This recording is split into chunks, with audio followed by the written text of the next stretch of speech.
Hello friends, welcome to my channel Rahul classes. आज हम लोग बायोलॉजी का एक चैप्टर जिसका नाम है पाचन तंत्र, डाइजेस्टिव सिस्टम के बारे में बात करेंगे। वैसा अंग जो हमें पाचन में मदद करता है, ठीक है, जो हमारे पाचन में मदद करता है उसे हम क्या कहते हैं? पाचन तंत्र कहते हैं। तो वैसा अंग जो हमारे पाचन में मदद करे, हेल्प करे, उसे हम पाचन तंत्र कहते हैं। तो देखिए, पाचन तंत्र जो होता है वो हमारे मुख गुहा से शुरू होता है। मुख गुहा मतलब माउथ कैविटी। कैविटी मतलब क्या होता है? खाली, है ना। जहां खाली होता है, गुहा किसे कहते हैं? गुहा कहा जाता है जहां खाली जगह होता है उसे हम गुहा। जैसे आ करेंगे आप तो आपको जगह मिलेगा कि नहीं मिलेगा, तो ये मुख गुहा इसलिए इसे कहा जाता है, ठीक है। तो मुख गुहा ये आपका समझ में आ गया। इसके बाद अगर आप देखेंगे तो इसमें दो क्रियाएं भाग लेती है, पाचन में दो क्रियाएं भाग लेती हैं। पहला होता है रासायनिक क्रियाएं और दूसरा होता है फिजिकल क्रियाएं, ठीक है ना, जिसको केमिकल एंड फिजिकल क्रियाएं कहा जाता है। तो देखेंगे तो फिजिकल क्या होता है? फिजिकल अगर हम खाना खाएं और इसको चबाएं बहुत अच्छे तरीके से, ठीक है, तो ये फिजिकल हो गया। और केमिकल क्या हुआ? हम चबाने के बाद जब अंदर डाल देते हैं, ठीक है, तो जब हम चबाने के बाद अंडर डालते हैं या जब चबा लेते हैं तो उसमें क्या मिल जाता है? लार मिल जाता है। तो जब लार मिल गया तो ये फिजिकल तो नहीं होगा, वो केमिकल होगा। उसमें क्या होता है? बहुत सारे ग्रंथ लार पाए जाते हैं, उसमें बहुत सारे एंजाइम पाए जाते हैं, ठीक है। तो एंजाइम सब मिलकर क्या बना देता है? वो रासायनिक क्रिया मिल जाते हैं। जब आप पेट के नीचे उतरेगा खाना, पेट के नीचे उतरेगा तो क्या मिलेगा? उसमें HCl मिलेगा, हाइड्रोक्लोरिक एसिड उसमें मिल जाएगा। तो जब हाइड्रोक्लोरिक एसिड उसमें मिलेगा तो ये क्या होगा? रासायनिक क्रियाएं कहलाएंगी, फिजिकल तो कहलाएगा नहीं। तो इसलिए तो इसमें आप देखेंगे जब आप फिर नीचे उतरेंगे तो आपको गैस्ट्रिक ग्लैंड मिलेगा, उसमें दो प्रकार के एंजाइम पाए जाते हैं, पेप्सिन एंड रेनिन। वो सब आगे बात करेंगे। फिलहाल अभी हम आपको बस ये समझाना चाहते हैं कि फिजिकल और केमिकल क्या होता है। तो फिजिकल आप केमिकल समझ गए, ठीक है। अब आगे चलते हैं। अब देखेंगे तो सबसे पहले फिजिकल में सबसे बड़ा रोल एक दांत भी अदा करता है। दांत की अगर बात करें, तित भी क्या करता है? एक बहुत अच्छा रोल अदा करता है। तो पहले तो जैसे कि एक्चुअली क्या है कि हम लोग कॉम्प्लेक्स, जैसे कि जटिल पदार्थ होता है, जैसे रोटी हो गया, चावल ले लीजिए, कुछ भी ले लीजिए, तो हम लोग क्या करते हैं? उसको खाते हैं और दांतों से चबा चबा के फिर उसको छोटा छोटा पार्ट में तोड़ देते हैं। तो दांत भी मेरा एक हेल्प कर रहा है पचाने में, है कि नहीं? तो दांत भी क्या करता है? तित भी काम करता है। तो आज के चैप्टर मतलब आज जो हम लोग पढ़ेंगे वो एक्चुअली दांत के बारे में पढ़ेंगे, तित के बारे में ही जानेंगे, ठीक है। तो पहले तित के बारे में आज जान लेते हैं, उसके बाद फिर जो नेक्स्ट क्लास में आएंगे उसके बाद हम लोग डाइजेस्टिव सिस्टम आगे उसको आगे और बढ़ाएंगे, ठीक है।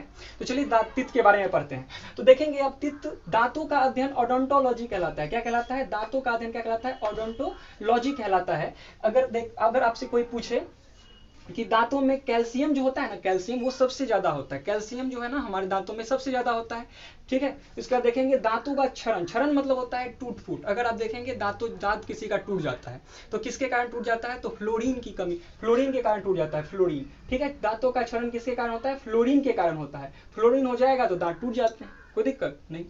आगे चलते हैं। देखिए, दांतों के दो परत होते हैं, ठीक है, 2 लेयर होते हैं।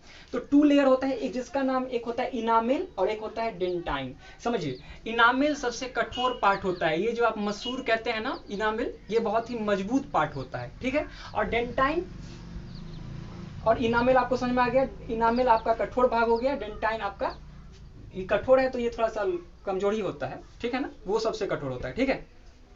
अगर आप देखेंगे तो तित के बारे में देखते हैं। अब हम टाइप्स पढ़ते हैं, दांतों के प्रकार के बारे में पढ़ते हैं, ठीक है। दांतों के प्रकार को अगर आप देखेंगे तो दांत के प्रकार 4 होते हैं। कौन कौन होते हैं? Incisor, canine, premolar, molar. कौन कौन से हैं? Incisor, canine, premolar, molar. Incisor कृंतक, केनाइन रदनक या भेदक भी कहा जाता है, प्रीमोलर को अग्रचवर्णक और मोलर को चवर्णक भी कहा जाता है, ठीक है। तो आप दो चार बार बोलिए incisor, canine, premolar, molar. Incisor, canine, premolar, molar. अगर आप दो चार बार बोलेंगे तो आपको याद हो जाएगा, ठीक है। तो इसके टाइप्स तो अब समझ में आ गया, 4 प्रकार के होते हैं। अब इसका वर्क क्या क्या है, वो क्या क्या करता है, तो समझिए। पहले जानते हैं कि हमारे दांतों में कौन सा इंसीजर है, कौन सा केनाइन है, कौन सा प्रीमोलर है, कौन सा मोलर है। तो देखिए, आपके जो सामने 4 दांत है, आप 4 दांतों को पकड़िए, ये तो ये 4 दांत आपका है, ये क्या क्या कहलाता है? इंसीजर कहलाता है। क्या कहलाता है? इंसीजर। 4 दांत, आगे का 4 दांत आपका क्या कहलाएगा? इंसीजर कहलाएगा। इसके बाद 4 के बगल में देखेंगे आप इस साइड में आपको एक केनाइन मिलेगा, जो आपको एक खुरपी टाइप का मिलेगा। देखिएगा आप, नुकीला होता है वो, एक्चुअली नुकीला होता है, खुरपी नहीं कह सकते, नुकीला होता है वो। देखेंगे आप यहाँ पे, खासकर देखेंगे भूतों वाली सीरियल में या फिल्म में आपको मिलेगा वो खुरपी नुकीले टाइप का, वही क्या कहलाता है? केनाइन होता है, ठीक है। तो याद रखिएगा कि हम लोगों में कैनाइन छोटा होता है, तो बड़ा किस में होता है? बड़ा होता है मांसाहारी में, जो मांस खाते हैं। जैसे शेर को देखिए आप, तो शेर का कैनाइन क्या होता है? बहुत ही बड़ा होता है, ठीक है। इंसीजर हम लोग, और इंसीजर उसका देखिएगा शेर वाले, शेर सबको तो इंसीजर नहीं होता है। एक्चुअली इंसीजर जो होता है ना, वो मांसाहारी में नहीं होता है। जो जैसे कि गाय में देखिएगा तो नीचे में, क्योंकि ऊपर वाले जबड़े में तो गाय भैंस को पाया ही नहीं जाता है। आप नीचे देखिएगा तो उसका कैनाइन आपको दिखे, सॉरी इंसीजर दिखेगा, चौड़ा चौड़ा दिखेगा आप। तो आप कैनाइन की बात करते हैं, तो कैनाइन हमारे में छोटे छोटे होते हैं। जो घास भूस खाता है, जो हम लोग हैं, वो भी रोटी चावल खाने वाले के अंदर कैनाइन जो होता है वो बड़ा नहीं होता है। लेकिन आप देखेंगे मांसाहारियों में कैनाइन बड़ा होता है, ठीक है। समझ में आ गया? चलिए आगे चलते हैं। इसके बाद प्रीमोलर जो होता है, तो प्रीमोलर कैनाइन के जस्ट बगल में 2 दांत होते हैं, वो प्रीमोलर होते हैं। कौन होता है? प्रीमोलर, जिसे अग्र चवर्णक कहा जाता है। और इसके बाद आप देखेंगे तो मोलर है। प्रीमोलर के बाद 3 दांत जो आपको पीछे मिलेगा वो प्रीमोलर होता है। तो थर्ड दांत होता है ना, थर्ड दांत, तीसरा दांत, उसे अक्ल दांत भी कहा जाता है। विस्डम टीथ, क्या कहा जाता है? विस्डम टीथ, अक्ल दांत, ठीक है। तो अक्ल दांत उसे कहते हैं। हम उसके बाद आगे बात करेंगे, पहले समझिए इसको। ये आपके दांत का फिगर बना हुआ है। देखिए ये जो, पहले इसको हम हटा देते हैं, ये आप समझिएगा, इसको भी हम हटाते हैं। समझिए, ये आपका 4 तिथ जो है सामने, वो 4 तिथ क्या कहलाया? इंसीजर कहलाया। 4 तिथ क्या कहलाया? इंसीजर कहलाया। इसके बाद आप देखेंगे ये जो 2 तिथ है, एक यहाँ एक यहाँ, ये क्या कहलाया? कैनाइन कहलाया, ठीक है। ये इंसीजर 4 तिथ, इसके बाद 2 कैनाइन कहलाए। इसके बाद ये वाला प्रीमोलर, इधर भी प्रीमोलर, क्योंकि हमने ऊपर वाले अभी बांट लिया, नीचे वाले को हम नीचे वाले की बात हम नहीं कर रहे हैं, ऊपर वाले जबड़े की बात कर रहे हैं। तो ऊपर वाले में आपके पास कितना? इंसीजर 4, कितने कैनाइन? 2, प्रीमोलर कितने? तो इधर भी 2, इधर भी 2, तो 4। और इसके बाद मोलर 3 इधर 3 इधर, तो कितना? 6, 3 इधर 3 इधर, 6 हो गया। अब देखिए इधर, अब क्या करते हैं कि इसको हम 2 पार्ट में डिवाइड कर देते हैं। देखिए इसको हम क्या करते हैं? 2 पार्ट में डिवाइड कर देते हैं। तो जब इसको हमने 2 पार्ट में डिवाइड कर दिया, तो देखिए इधर का अगर हम काउंट कर ले, इस वाले दांत को अगर हम काउंट कर ले, इसको अगर हम 4 से डिवाइड कर दे, सॉरी मल्टीप्लाई कर दे, तो आंसर आ जाएगा। देखिए इधर 2 क्या है? इंसीजर है, नहीं 2 क्या है? इंसीजर है। तो 2 इधर है तो 2 इधर भी होगा। हमने तो 20 से डिवाइड कर दिया ना। ऊपर वाले जो 4 दांत है उसको हमने 20 से डिवाइड कर दिया, और नीचे भी जो 4 दांत है इंसीजर, उसको भी 20 से क्या कर दिया? डिवाइड। मतलब एक साइड इधर कर दिया और एक साइड इधर कर दिया। तो इधर अगर 2 गो है तो 4, एक इधर एक इधर एक इधर, तो 4 से मल्टीप्लाई कर देंगे तो आ जाएगा कि नहीं आ जाएगा? आ जाएगा। तो इधर देखिए ये इंसीजर क्या है? 2 है, 2 इंसीजर है, 2 इधर भी होगा, 2 नीचे भी होगा, 2 इधर भी होगा। तो 2 को 4 से मल्टीप्लाई, मतलब एक निकाल लेंगे, 4 से मल्टीप्लाई कर देंगे, आंसर आ जाएगा। यही ना होगा? तो चलिए अगर आप इंसीजर की बात करें, तो इंसीजर आपके पास इधर वाले पार्ट में 2 है, तो 4 से मल्टीप्लाई कर देंगे तो क्या हो जाएगा बताइए? 8 हो जाएगा कि नहीं आ जाएगा? समझ में आया आपको कैसे 8 हुआ? आई होप आपको समझ में आ गया होगा। ठीक है, आगे चलते हैं। अगर आप देखेंगे तो कैनाइन की बात करते हैं, जिसे रदनक कहते हैं। अगर कैनाइन की बात करेंगे आप, तो कैनाइन में देखेंगे आप कि एक ही है इधर, नहीं तो इसको हमें काउंट नहीं करना है, हम तो 20 से डिवाइड कर दिया। एक इधर निकालिए, इधर से 4 से मल्टीप्लाई कर दीजिए, आपके पास आंसर वही आएगा, है कि नहीं? यही आ जाता है। तो आप देखेंगे इधर एक कैनाइन है, तो एक को 4 से मल्टीप्लाई कर दीजिए, क्या आ जाएगा? 4 आ जाएगा। तो मतलब कैनाइन कितने हमारे अंदर है? 4 नहीं, देखिए काउंट करिए, एक आपका इधर एक इधर, तो 2 हो गया, एक इधर एक इधर, नीचे हो गया, तो 4 हो गए कि नहीं हो गए? आगे अगर आप देखेंगे प्रीमोलर, तो प्रीमोलर इधर है 2, तो 2 को 4 से मल्टीप्लाई कर दीजिए, ये ना करेंगे? तो 2 को 4 से मल्टीप्लाई कर दीजिए, ये भी क्या है? 8 है कि नहीं? यही है। इसके बाद देखेंगे इधर ये मोलर कितने हैं? 3 है, तो ये 3 है, तो 3 को 4 से क्या कर दीजिए? मल्टीप्लाई कर दीजिए, 12 हो जाएगा। 12 हो गया।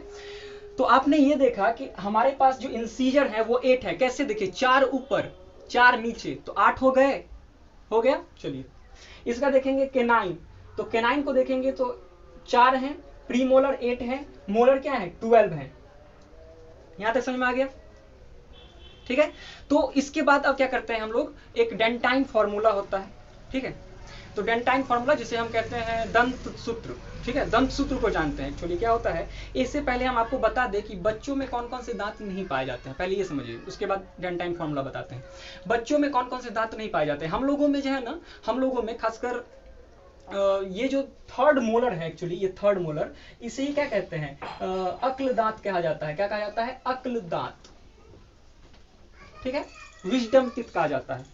ठीक है, अक्ल दांत कहते हैं। तो ये एक्चुअली जो है ना, किसी ज्यादातर जो है ये बहुत सारे मतलब 25-26 के एज में ये निकलता है, किसी किसी का 35 साल में निकलता है, किसी किसी का पहले ही निकल जाता है।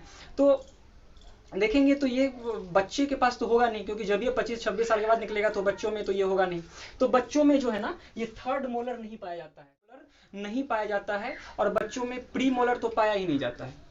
ठीक है, तो बच्चों में प्री मोलर और थर्ड मोलर नहीं पाए जाते हैं, आपको ये पता होना चाहिए। बच्चों में जो है वो, देखिए ये बच्चों में अगर हम मान लीजिए, ये तो हमने बता दिया, अगर इसी बच्चे का अगर हम टिथ बनाएं, तो बच्चों का अगर मान लीजिए है बच्चा का, तो बच्चा का देखेंगे तो इसमें ये थर्ड मोलर सेकंड जो प्री मोलर है वो नहीं पाया जाता है।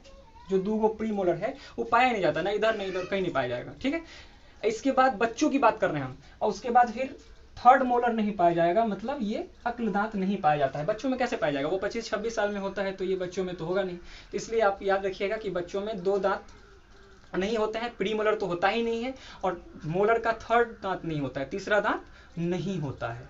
ठीक है, ये आप समझ में आ गया। अब चलिए थोड़ा सा हम डेंटाइन फॉर्मूला के बारे में जानते हैं, ये कैसे निकलता है। बहुत ही आसान है, कोई बड़ी बात नहीं है ये, जिसको हम क्या कहते हैं, डेंटाइन फॉर्मूला। ठीक है, तो डेंटाइन फॉर्मूला जिसे हम कहते हैं दंत सूत्र भी कहा जाता है। क्या कहा जाता है? दंत सूत्र। दंत सूत्र, देखिए आप गिन के बता सकते हैं कि कैसे कितना कितना आपके पास है। देखिए, अगर हम ये बच्चों की बात नहीं कर रहे हैं, हम ये वयस्क की बात कर देते हैं, मतलब एडल्ट की बात करते हैं। एडल्ट की आप देखेंगे तो देखिए, 2 दांत आपका इंसीजर होगा, नहीं होगा, 2 दांत आपका इंसीजर होगा। तो चलिए 2 इंसीजर हो गया आपके पास, तो 2 इंसीजर हो गया। केनाइन कितना हो गया? 1। केनाइन इधर हम एक ही पार्ट का ले रहे हैं, ठीक है ना, केनाइन हो गया 1। प्री मोलर कितना हो गया? 2। ये हम वयस्क की बात करते हैं, एडल्ट की, बच्चों की बात नहीं कर रहे हैं। ठीक है, इसके बाद 2 हो गया, और अक्ल दांत सब मिला करके मोलर कितना हो गया? 3 हो गया। तो जितना इस साइड उतना भी, इतना ही इस साइड भी, तो 2 1 2 3। इसको रटना क्या है, आप तो गिन के बता सकते हैं, आप इसको काउंट करके बता सकते हैं कि मेरे पास क्या है, 2 इधर, 1 ये, 2 ये, 3 उधर, खत्म, यही होता है। तो ये अब डेंटाइन फॉर्मूला होता है, इसको रटना नहीं है, समझना है कैसे होता है। ठीक है, अगर आप देखेंगे ये तो वयस्क में था, अगर आप बच्चों को देखेंगे, बच्चा को, तो बच्चे में देखिए 2 तो होगा ही, इंसीजर होगा, सॉरी हाँ इंसीजर तो होगा, तो इंसीजर 2 होगा, नहीं ये 2 इंसीजर है। और इसके बाद अगर बात करें तो केनाइन भी होगा, तो केनाइन होगा, बिल्कुल होगा। उसके बाद हमने क्या कहा था, प्री मोलर होता ही नहीं है, तो प्री मोलर नहीं होता है तो 0 होगा, कुछ नहीं होगा तो 0 होगा। और इसके बाद इसका थर्ड मोलर नहीं होता है तो कितना होगा? 2 ही ना होगा। थर्ड मोलर नहीं होता है तो 2 दांत इसका बचेगा मोलर का, तो 2 हो जाएगा। तो जितना इधर उतना इधर भी, तो 2 1 2 0। तो ये भी क्या हो गया? बच्चों का डेंटाइन फॉर्मूला हो गया। कोई दिक्कत यहां तक आपको समझ में आ गया है ना? तो ये आपका टीथ के बारे में आपने इतना जाना है कि अभी तक ये कैसे कैसे होता है। आगे चलिए और हम दांतों के बारे में कुछ कुछ और जानते हैं। ठीक है, तो चलिए और जानते हैं दांतों के बारे में। जैसे कि यहाँ पे लिखा हुआ है डाइफियोडोंट। तो डाइफियोडोंट किसे कहते हैं? तो लिखा हुआ है कि ये जीवन काल में 2 बार आते हैं। डाइफियोडोंट किसे कहा जाता है? तो ये जीवन काल में जो दांत 2 बार आते हैं उसे डाइफियोडोंट कहते हैं। जैसे कि देखेंगे आप, दूध के दांत जिसे कहते हैं, तो दूध के दांत जो होते हैं वो 20 होते हैं। उसकी संख्या कितनी होती है? 20 होती है। तो 20 ऐसे दांत होते हैं जो दोबारा आता है। तो कौन कौन से 20 दांत हैं? देखिए, आपको हमने बताया था कि देखिए इंसीजर आपके पास 8 है, केनाइन 4 है, प्री मोलर 8 है। तो ये सबको आप काउंट कीजिएगा तो ये आपका 20 आ जाएगा। देखिए ना, 8 4 12 8 20 होता है कि नहीं? तो ये जो है ना, यही दूध के दांत है। क्या है? दूध के दांत हैं। आपका ये दांत टूट करके दोबारा निकलेगा। ये दांत टूट करके क्या होता है? दोबारा आ जाता है। और बाकी जो है ये मोलर, ये आपका नहीं आता है। तो इसे हम कहते हैं, जो नहीं आता है दोबारा उसे कहते हैं मोनोफियोडोंट, और जो आता है उसे कहते हैं डाइफियोडोंट। ठीक है, डाइफियोडोंट कहते हैं जो जीवन काल में 2 बार आए, और जो जीवन काल में एक ही बार आता है उसे हम क्या कहते हैं? मोनोफियोडोंट कहते हैं। तो इसमें कौन आता है? मोलर आ जाता है। क्या आता है? मोलर आता है, जो 12 दांत होते हैं, 3 इधर 3 इधर, तो 3 3 6, 3 इधर 3 इधर, 3 3 6, मतलब 12 टोटल हो गए। तो 12 दांत ऐसे होते हैं जो एक बार ही निकलता है, टूटने के बाद नहीं निकलता है। तो आपने जान लिया कि ये डाइफियोडोंट और मोनोफियोडोंट क्या होता है। ठीक है। तो एक क्वेश्चन और आता है कि पूछता है कि हाथी का जो निकला हुआ दांत होता है, हाथी का दांत निकला होता है ना, तो वो कौन सा दांत होता है? इंसीजर होता है, केनाइन होता है, ऑप्शन ऐसे दे देगा। तो सबसे पहले आपको जानना ये है कि इसका जो ये निकला हुआ दांत होता है एक्चुअली वो केनाइन नहीं होता। अब ये नहीं निकला है तो केनाइन हो जाएगा, ये केनाइन नहीं होता, ये इसका इंसीजर वाला दांत क्या होता है, निकल जाता है। ये जो सेकेंड इंसीजर होता है, ये वाला है ना, ये निकल जाते हैं बाहर की तरफ। तो हाथी के जो दांत होते हैं वो बाहर निकला हुआ कौन सा दांत होता है? इंसीजर होता है, ठीक है। तो आपने इस दांतों के बारे में आज जाना कि ये टीथ कितने टाइप के होते हैं, इसका वर्क क्या क्या है, डेंटाइन फॉर्मूला आपने जान लिया। तो अब जो नेक्स्ट क्लास में हम लोग बात करेंगे वो अब डायरेक्ट हम लोग बात करेंगे डाइजेस्टिव सिस्टम, पाचन तंत्र के बारे में हम लोग क्या करेंगे, पढ़ेंगे। तो आई होप आपको ये सब समझ में आया होगा। अगर समझ में आया हो तो दिल से लाइक करें, मेरे चैनल को तो सब्सक्राइब नहीं किया है तो जरूर सब्सक्राइब कर लें, बेल आइकन को प्रेस करना ना भूलें ताकि नई वीडियो आपको जल्द से जल्द मिले। मिलते हैं एक छोटे से ब्रेक के बाद, तब तक के लिए good night, take care and bye, thank you.